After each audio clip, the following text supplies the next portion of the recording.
এই মুহূর্তের বড় খবর, নবান্ন তরফ থেকে জানানো হলো সঙ্গে রাখুন এই জিনিসগুলি, না হলে পাবেন না লক্ষ্মীর ভাণ্ডার প্রকল্পের টাকা।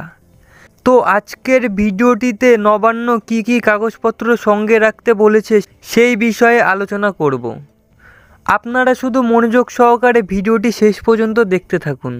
বাংলায় ক্ষমতায় তৃতীয়বার আসার পরই লক্ষ্মীর ভাণ্ডার প্রকল্পের ঘোষণা করেছিলেন মুখ্যমন্ত্রী মমতা ব্যানার্জি। এই প্রকল্পের আওতায় প্রতি মাসে তপশিলি ও আদিবাসী মহিলারা 1000 টাকা এবং জেনারেল ক্যাটাগরির মহিলারা 500 টাকা করে পান। পরে সেই টাকা বাড়িয়ে তপশিলিদের 1200 টাকা এবং জেনারেলদের 1000 টাকা করে দেওয়া হয়। মূলত মহিলাদের স্বনির্ভর করার লক্ষ্যেই এই প্রকল্পের ঘোষণা করেন মাননীয় মুখ্যমন্ত্রী মমতা বন্দ্যোপাধ্যায়। এই প্রকল্পের আওতাভুক্ত হওয়ার জন্য প্রথমে মহিলাদের নির্দিষ্ট একটি ফর্ম ফিল আপ করতে হবে। তবে যে সকল পরিবারে সরকারি চাকরিজীবী কেউ নেই, সেই সকল পরিবারের একজন মহিলা এই প্রকল্পের আওতাভুক্ত হতে পারবেন। আর এই প্রকল্পের সুবিধা নেওয়ার জন্য দুয়ারে সরকার কর্মসূচির মাধ্যমেই ফর্ম সংগ্রহ করতে হবে। নির্বাচনের পূর্বে গত বছর এই দুয়ারে সরকার কর্মসূচিতে সবথেকে বেশি জোর দেওয়া হয়েছিল স্বাস্থ্যসাথী কার্ডের ওপর, আর যার প্রভাব দেখা গিয়েছিল বাংলার নির্বাচন ভোট বাক্সে। আর এবার এই কর্মসূচির প্রধান বিষয় হলো লক্ষ্মীর ভাণ্ডার প্রকল্প।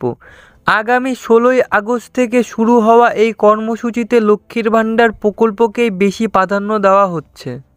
নবান্ন সূত্রে জানা গিয়েছে, লক্ষ্মীর ভাণ্ডার প্রকল্পকে উদ্দেশ্য করে শুক্রবার নবান্ন থেকে সমস্ত জেলাশাসকদের সঙ্গে ভিডিও কনফারেন্সের বৈঠক করেন মুখ্য সচিব হরিকৃষ্ণ দ্বিবেদী।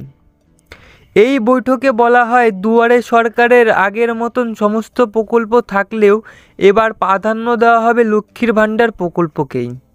এই প্রকল্পের আওতাভুক্ত হওয়ার জন্য মহিলাদের অবশ্যই স্বাস্থ্যসাথী কার্ড, আধার কার্ড এবং অন্য জাতিভুক্ত হলে সেই জাতির শংসাপত্র থাকতে হবে। তবে কোনো মহিলার যদি কোনো নথি না থাকে তাহলে সেটা তাকে দ্রুত তৈরি করে দিতে হবে। তো বন্ধুরা, বোঝা গেল ঠিক কোন কোন কাগজপত্র লাগবে বলে জানিয়েছেন নবান্ন। তো যাই হোক, আজকের ভিডিওটি এখানেই শেষ করছি। আপনাকে অসংখ্য ধন্যবাদ ভিডিওটি মনোযোগ সহকারে শেষ পর্যন্ত দেখার জন্য।